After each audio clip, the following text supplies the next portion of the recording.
ભારતીય બંધારણ ધોરણ 8 સામાજિક વિજ્ઞાન.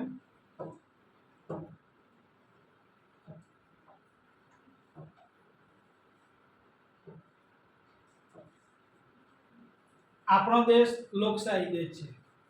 વિશ્વનો સૌથી મોટામાં મોટો લોકશાહી દેશ એટલે આપણો ભારત દેશ.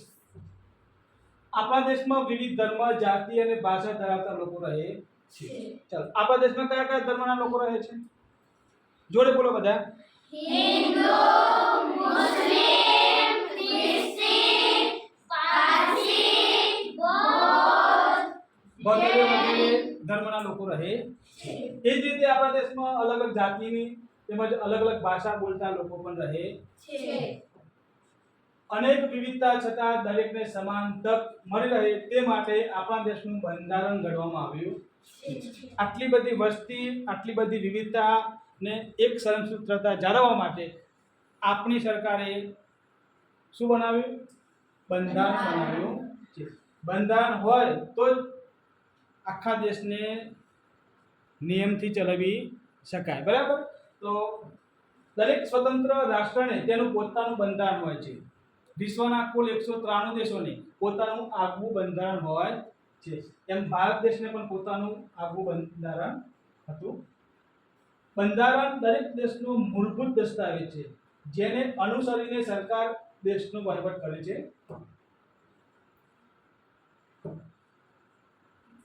આ આપણું બંધારણ. આપણા દેશનું બંધારણ વિશ્વમાં સૌથી મોટું લિખિત બંધારણ છે. બરાબર? સૌથી મોટું હાથેથી લખાયેલું બંધારણ કોઈ દેશનું હોય તો કયા દેશનું? આપણા ભારત દેશનું. ભારતનું બંધારણ આમુખથી ચાલુ થાય. બરાબર? તો આમુખમાં શું છે તે અહીં લખેલું છે. બરાબર?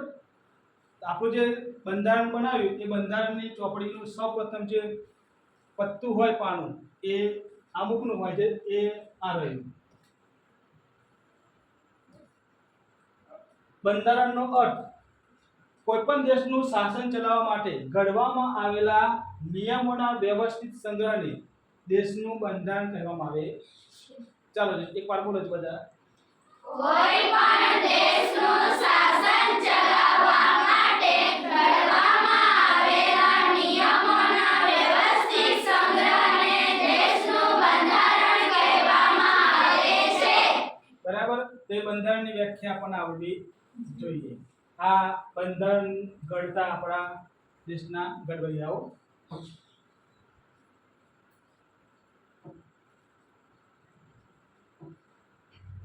બંધારણ ઘડવા માટે જે સભા ભરાઈ એ સભાને આપણે શું કહીએ છીએ? બંધારણ સભા. આપણો દેશ આઝાદ થયા પછી દેશનું સંચાલન કરવા માટે ચોક્કસ માર્ગદર્શિકાની જરૂર હતી. આ માટે બંધારણની રચના કરવાની જરૂર જણાવી. બંધારણ ઘડવા માટે રચવામાં આવેલી સભાને બંધારણ સભા કહેવામાં આવે છે. આ જે કમિટી જે બેઠી છે એને આપણે શું કહીએ છીએ? બંધારણ સભા.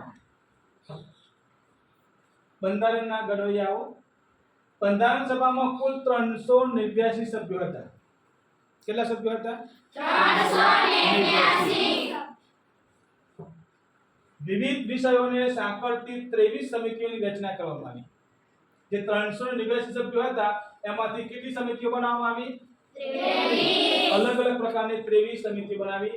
જુદી જુદી કોમ, ધર્મ, લિંગ, ભિન્ન ભિન્ન પ્રદેશોની વ્યક્તિઓ તેમજ વિવિધ ક્ષેત્રોના તજજ્ઞ વ્યક્તિઓનો સમાવેશ કરવામાં આવ્યો છે.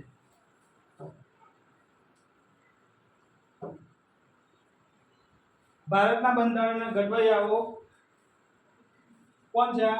રાજેન્દ્ર પ્રસાદ, જવાહરલાલ નહેરુ, ડોક્ટર ભીમરાવ આંબેડકર, સરદાર પટેલ,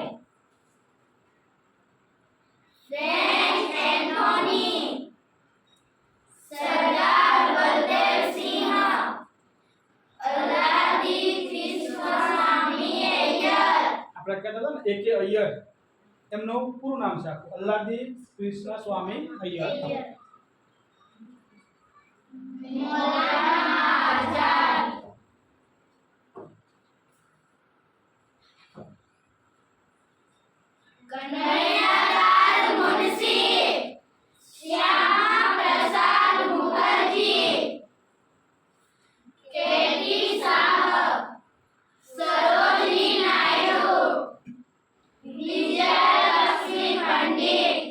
ભારતના બંધારણના ઘડવૈયાઓમાં બે સ્ત્રીઓનો મુખ્ય ફાળો હતો.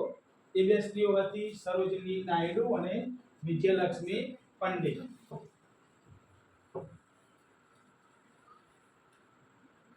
બંધારણ સભાના અધ્યક્ષ તરીકે ડોક્ટર રાજેન્દ્ર પ્રસાદ હતા.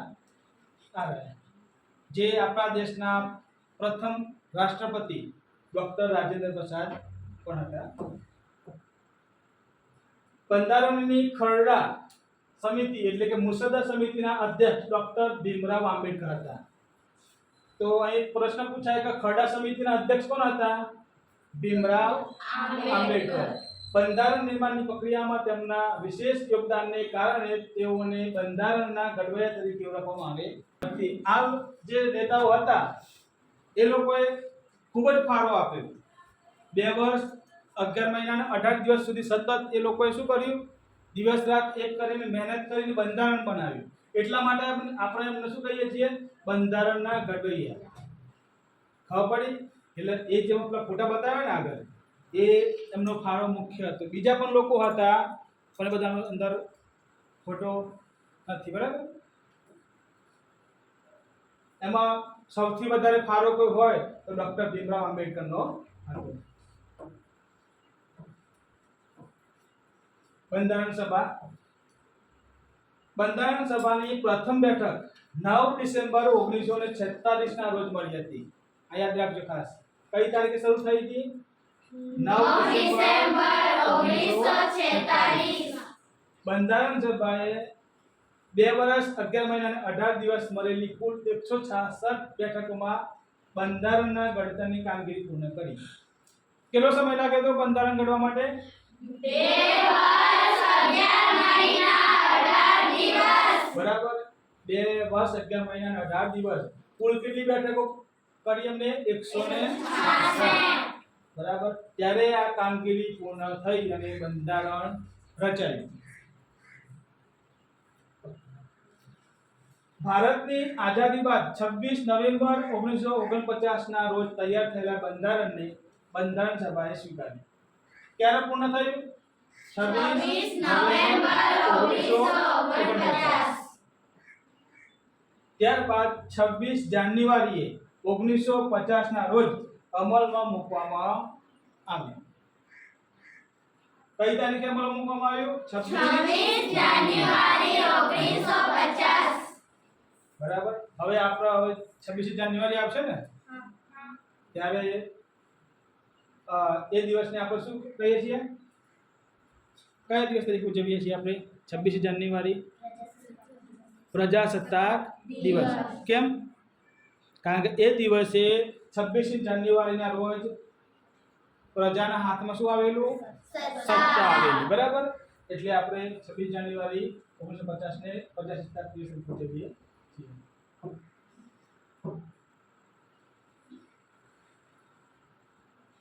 એક દિવસ ઉજવ્યો ખબર છે આપણે?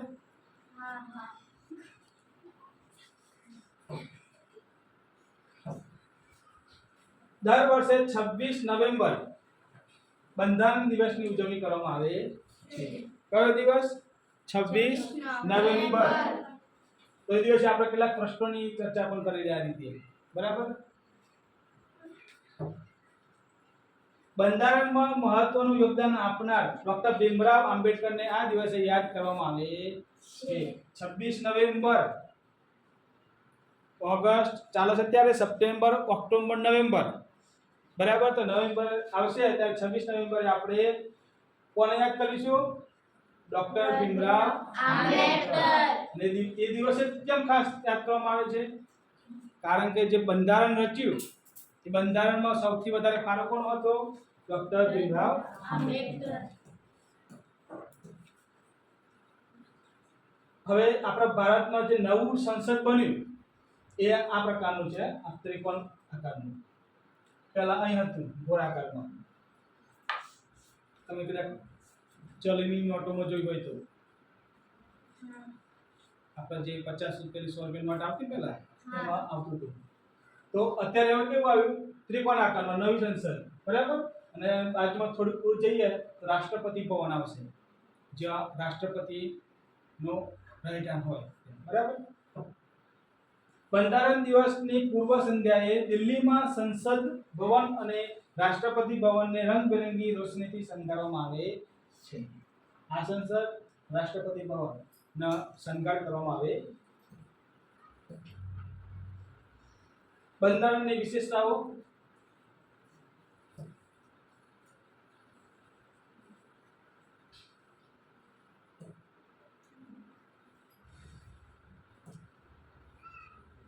આપણા દેશનું બંધારણ વિશ્વમાં સૌથી મોટું લેખિત બંધારણ છે. બીજા દેશોનું પણ બંધારણ લેખિત હશે, પણ કેવું આપણા કરતા નાનું. અને આપણું બંધારણ તો બધા દેશો કરતા વધારે લેખિત બંધારણ મોટું છે. બરાબર? એટલે કે બીજા દેશો કરતા સૌથી મોટું લેખિત બંધારણ છે. બંધારણની શરૂઆત આમુખથી થાય છે. આપણને એમ થાય કે આમુખ એટલે શું? તો પ્રસ્તાવના. કોઈ પણ આપણે કંઈક પુસ્તક લખતા હોઈએ, બરાબર, તો એ પુસ્તકમાં આપણે શું બતાવવાનું છે, શાના વિશે ચર્ચા કરવાની છે, એ ચર્ચા નાનકડી એક નોંધ લખવામાં આવે એને શું કહીએ આપણે? પ્રસ્તાવના. તો આપણું બંધારણ જે લખવામાં આવ્યું છે એમાં શાનો ઉલ્લેખ કર્યો, શાની ચર્ચા કરી, એ આ ટૂંકી નોંધ દ્વારા બતાવવામાં આવતું હોય છે. એટલે આમુખ એટલે શું? પ્રસ્તાવના. એમાં શાસનના પાયારૂપ સિદ્ધાંતો અને ધ્યેયોનો ઉલ્લેખ કરવામાં આવે છે. આપણા બંધારણની વિશેષતાઓ. આમ જોવા જઈએ તો બંધારણની વિશેષતાઓ ઘણી બધી છે, પણ આપણે ધોરણ 8 માં જે વિશેષતાઓ આપી છે એની વાત કરીએ. પહેલી વિશેષતા કેવી? લોકશાહી, બિનસાંપ્રદાયિક, પ્રજાસત્તાક, સામ્રાજ્ય. બરાબર. હવે એક એક વાર આપણે સમજીશું. લોકશાહી. આપણો દેશ ખાલી જગ્યા છે. લોકશાહી, ચાલો, લોકશાહી એટલે શું? લોકોથી, લોકો દ્વારા અને લોકો માટે ચાલતું શાસન. લોકોનું, લોકો દ્વારા અને લોકો માટે ચાલતું શાસન. એને આપણે શું કહીશું? લોકશાહી. ભારત ખાલી જગ્યા દેશ છે, આવી ખાલી જગ્યા પણ પૂછાઈ શકે. સ્વતંત્રતા એ લોકશાહીનું મહત્વનું પાસું છે. આપણો દેશ લોકશાહી એટલે લોકશાહીમાં શું હોય? સ્વતંત્રતા. આપણને કોઈનું બંધન હોતું નથી. બરાબર? હરવા ફરવા જવાનું હોય, શિક્ષણ મેળવવાનું હોય, કોઈને મતદાન કરવાનું હોય તો આપણને સંપૂર્ણપણે સ્વતંત્રતા મળેલી છે. ભારતમાં સામાન્ય દર 5 વર્ષે ચૂંટણીઓ યોજાય છે. દેશનો નાગરિક જાતિ, જ્ઞાતિ કે ધર્મના ભેદભાવ વગર ચૂંટણીમાં ઉમેદવારી કરી શકે છે. આ મતદાનનું બતાવેલું છે. આપણે કોઈ પણ વ્યક્તિને યોગ્ય લાગતો હોય એ વ્યક્તિને આપણે મતદાન કરી શકીએ છીએ. બરાબર? તે શું કહેવાય? સ્વતંત્રતા. એમ આપણે કોઈ પણ મતદાન કરવા માટે સ્વતંત્ર છીએ.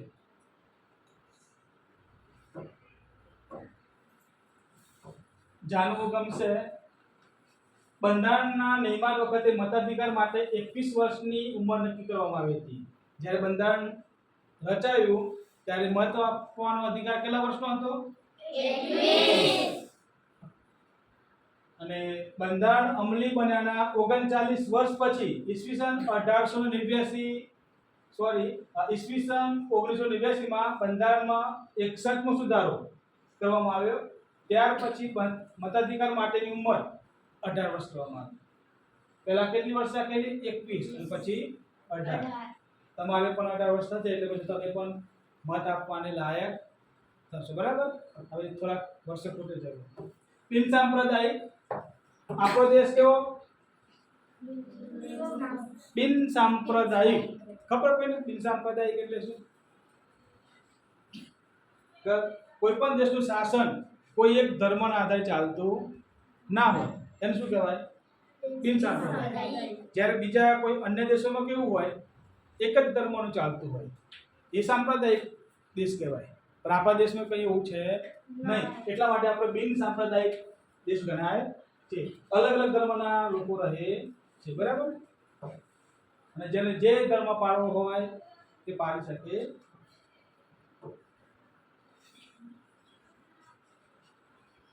બરાબર. ભારત બિન સાંપ્રદાયિક દેશ છે. બિન સાંપ્રદાયિક એટલે દેશનું શાસન કોઈ સંપ્રદાય કે ધર્મની માન્યતાના આધારે ન ચાલે. તમે એવું જોયું કે આપણા દેશમાં કોઈ એક જ ધર્મનું શાસન ચાલતું હોય? નથી. બરાબર ને? બધા જ ધર્મોનું ચાલે. બરાબર. અને દરેક ધર્મનો સ્વીકાર કરવામાં આવે છે. એટલે આપણો દેશ બિન સાંપ્રદાયિક ગણાય. સંપ્રદાયના આધારે એક યા બીજા નાગરિક વચ્ચે ભેદભાવ ન હોય. બરાબર. આપણા દેશમાં આપણે એકબીજાના ધર્મના નિયમો તહેવારોને આપણે શું કરીએ છીએ? સન્માન આપીએ છીએ. બરાબર. ભેદભાવ થવો જોઈએ નહીં. નાગરિકને પોતપોતાના ધર્મ પાળવાની, માન્યતા ધરાવવાની અને તેનો પ્રચાર પ્રસાર કરવાની સ્વતંત્રતા આપવામાં આવેલી છે. પોતાના ધર્મનો પ્રચાર પણ કરી શકીએ, પણ કોઈ ધર્મ વિશે ખરાબ ખોટું બોલી શકતા નથી. ધારો કે હું બીજો ધર્મ અપનાવી શકું, એનો પ્રચાર પણ કરી શકું, પણ બીજાના ધર્મની ટીકા કરી શકાતી નથી. બરાબર. જાણવું ગમશે. ઈસવીસન 1976 ના 42માં બંધારણીય સુધારાથી આમુખમાં બિન સાંપ્રદાયિક શબ્દ ઉમેરવામાં આવ્યો છે. આગળની એક વિશેષતા છે પ્રજાસત્તાક.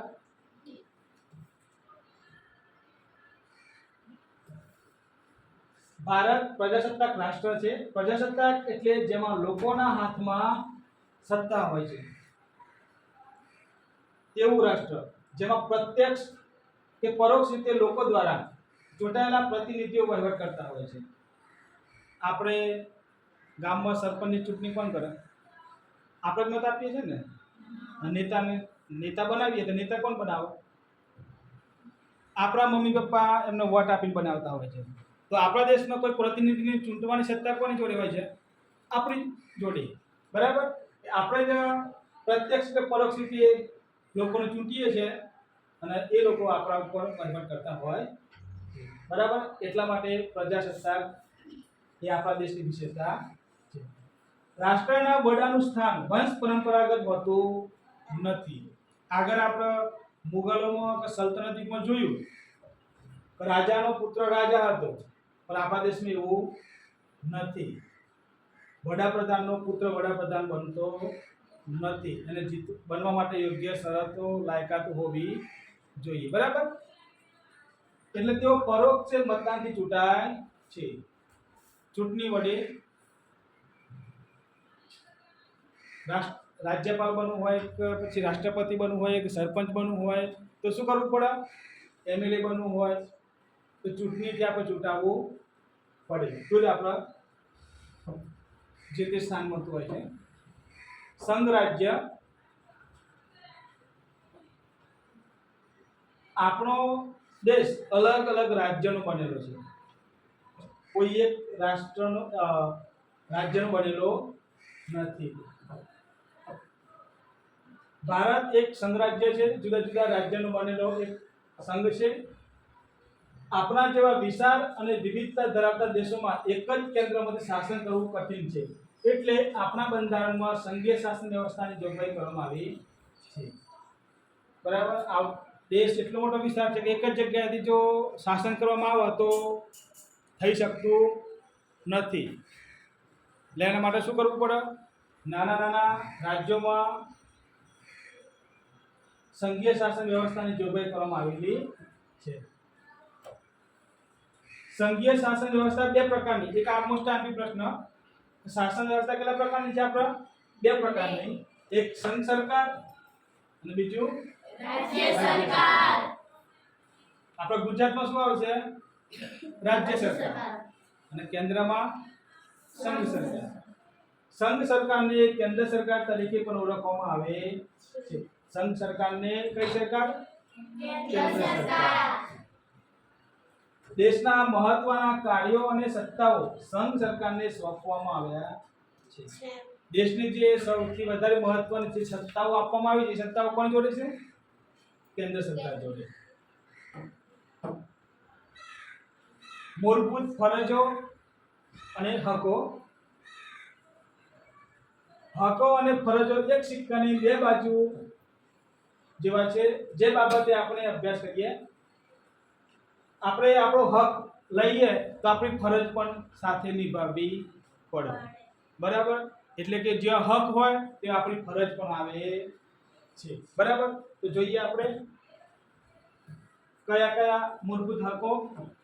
તો મૂળભૂત હકોમાં પહેલો હક છે સમાનતાનો હક, સ્વતંત્રતાનો હક, શોષણ સામે વિરોધનો હક, ધાર્મિક સ્વતંત્રતાનો હક, સાંસ્કૃતિક અને શૈક્ષણિક હક, બંધારણીય ઇલાજોનો હક, સમાનતાનો હક, સ્વતંત્રતાનો હક, શોષણ સામે વિરોધનો હક, ધાર્મિક સ્વતંત્રતાનો હક, સાંસ્કૃતિક અને શૈક્ષણિક હક, બંધારણીય ઇલાજોનો હક.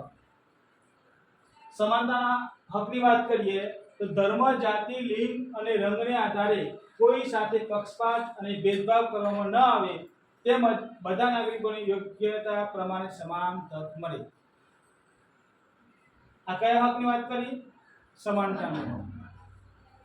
કોઈ ધર્મ હોય, જાતિ હોય, સ્ત્રી પુરુષ હોય, કોઈ રંગ હોય, એની સાથે કોઈ લેવા દેવા નથી. દરેકને સમાન હક મળવો જોઈએ. બરાબર?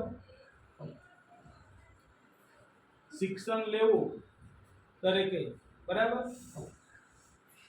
પછી સમાનતા જુઓ તો ને આમાં ચિત્રમાં ખબર પડી જશે.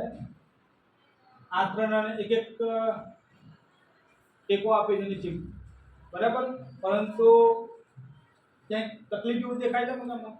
હા, કારણ કે જે નાનું છોકરું છે એને સરખો ન્યાય થયો નથી. ભલે સર ત્રણ એક આપ્યું પણ આ વ્યક્તિની જરૂર નથી. તો આ જે ટેકો ખરો એ કોને આપવાની જરૂર છે? આ ભાઈને. તો આ બીજા ચિત્રમાં જોઈએ આપણે તો જો બે ટેકા મળે એટલે એ ભાઈ પણ ક્રિકેટ મેચ જોઈ શકે છે અને આ વચ્ચેવાળો પણ જોઈ શકે છે. બરાબર ને? અને આ અંકલ પણ જોઈ શકે. તો આ થયું સમાનતાનો હક.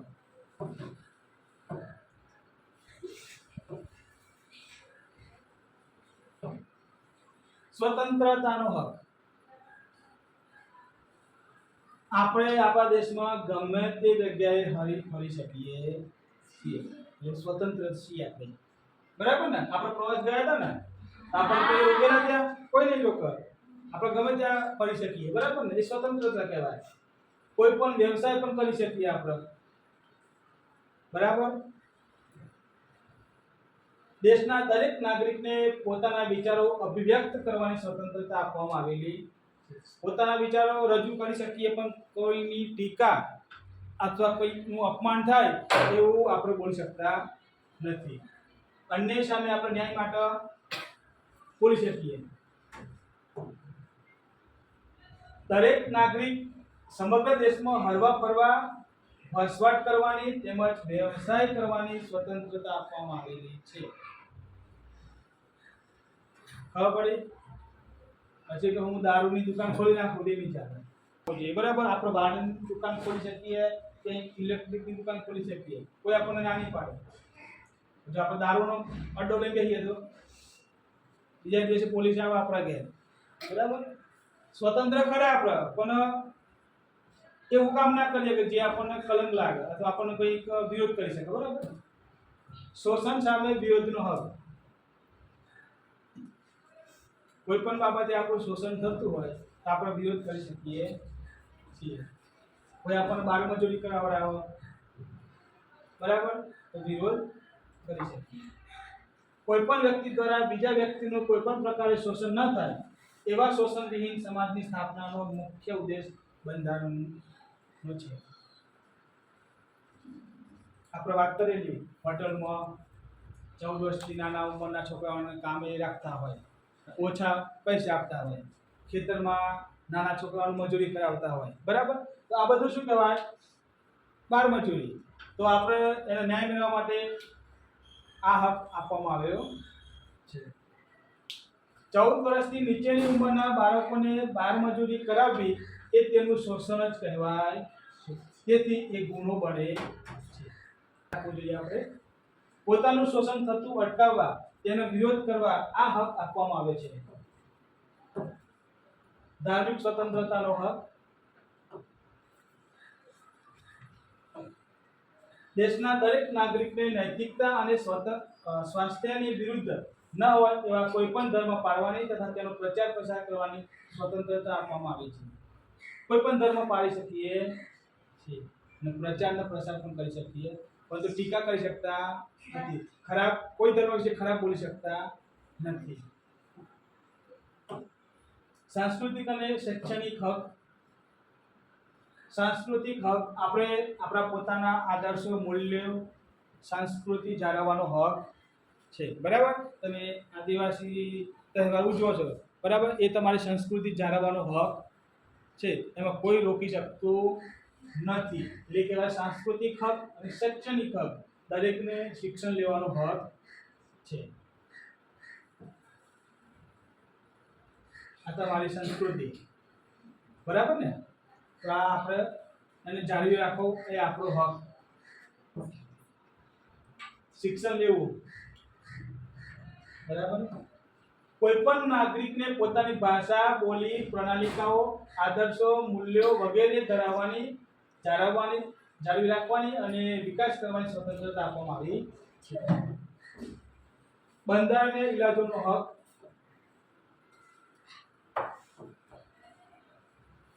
ગમે એટલા કાયદા ઘડવામાં આવે, મૂળભૂત હકોની જોગવાઈ કરવામાં આવે, પરંતુ જો તેનો અમલ યોગ્ય રીતે ન થાય તો આવી સ્વતંત્રતાનો કોઈ અર્થ રહેતો નથી. તેથી આ હકોનો અમલ માટે જોગવાઈ કરવામાં આવી છે. ગમે તેટલા હક ઘડવામાં આવે, આપણે નિયમ બનાવ્યા હોય સરકારી, પણ જો એનું પાલન ના થતું હોય તો યોગ્ય રીતે પાલન થવું જોઈએ ને. યોગ્ય રીતે પાલન ના થાય તો કોઈ હકનો કોઈ મતલબ ખરો? તો એ નિયમનું પાલન થાય એ માટે સરકારે બંધારણમાં બંધારણીય ઇલાજોનો હક આપવામાં આવ્યો છે. એટલે કે જો નાગરિકોને મૂળભૂત અધિકારોથી વંચિત રાખવામાં આવે તો ન્યાયાલયનો આશરો લઈ શકે છે. જો કોઈ વ્યક્તિ બાળમજૂરી કરાવે તો આપણે બંધારણીય ઇલાજોનો હક દ્વારા ન્યાય મેળવી શકીએ છીએ. ગામમાં કોઈ ચોરી થાય તો ચોરી માટે આપણે ગુનેગારને સજા અપાવી શકીએ છીએ. તો કયા હક દ્વારા? બંધારણીય ઇલાજોના હક દ્વારા. બરાબર, જે આપણે આગળ જે હક જોયા એ જો એનું પાલન યોગ્ય રીતે થાય એ માટે આ બંધારણીય ઇલાજોનો હક કરવામાં આવ્યો છે. આથી જ ડોક્ટર બાબા સાહેબ આંબેડકરે આ હકને શું કીધું છે? આત્મા. સૌથી મહત્વનો કોઈ હક હોય તો કયો? બંધારણીય ઇલાજોનો હક. આ પ્રશ્ન પૂછાય પરીક્ષા, બરાબર. એટલે કે આ હકમાં શું આવે? ન્યાયાલય આવે, પોલીસ આવે, બરાબર. કોઈએ કોઈ છોકરાને માર્યું, બરાબર, તો ન્યાય મેળવવા માટે આપણે ક્યાં જઈશું? અદાલતમાં જઈશું ને, બરાબર. કોઈના ઘરે ચોરી થઈ તો ચોરી માટે ન્યાય મેળવવા પણ આપણે ક્યાં જઈશું? ન્યાયાલયમાં જઈશું ને, પોલીસ તંત્ર જોડે જઈશું આપણે. તો આ કાયદામાં એ આવે છે. જાણવું ગમશે. સંયુક્ત રાષ્ટ્રની મહાસભાએ તારીખ 10 ડિસેમ્બર 1948 ના રોજ માનવ અધિકારો જાહેર કર્યા છે. તેથી 10 ડિસેમ્બરને માનવ અધિકાર દિવસ તરીકે ઉજવવામાં આવે. માનવ અધિકાર દિવસ તરીકે ઉજવવામાં આવે. ભારતમાં 6 જાન્યુઆરીને મૂળભૂત ફરજ દિન તરીકે ઉજવવામાં આવે છે. મૂળભૂત ફરજો, હકોની વાત પૂરી થઈ. આપણને હક મળ્યા છે, હવે ફરજો કઈ કઈ છે આપણી? આ રહી ફરજો. બંધારણને આપણે વફાદાર રહેવાનું છે, બરાબર. દેશને ખંડિત કરવાનો નથી, અખંડિત રાખવાનો છે. દેશની રક્ષણ કરવાની જવાબદારી આપણા ભાગમાં આવે. જંગલ, તળાવો જેવી કુદરતી વારસાનું પણ આપણે શું કરવાનું છે? જતન કરવાનું છે, બરાબર. આ બધી આપણી ફરજો છે. જાહેર મિલકતનું રક્ષણ કરવાનું છે. નિર્દોષ જીવને મારવાનો નથી. નિર્દોષ જીવ પ્રત્યે અનુકંપા રાખવાની છે, દયા રાખવાની છે, બરાબર. એટલે મૂંગા પ્રાણીઓને મારવાના નથી. માતા પિતાએ 6 થી 14 વર્ષના બાળકોને ફરજિયાત શાળામાં શિક્ષણ લેવા માટે મોકલવાના છે. આ બધી આપણી ફરજો છે.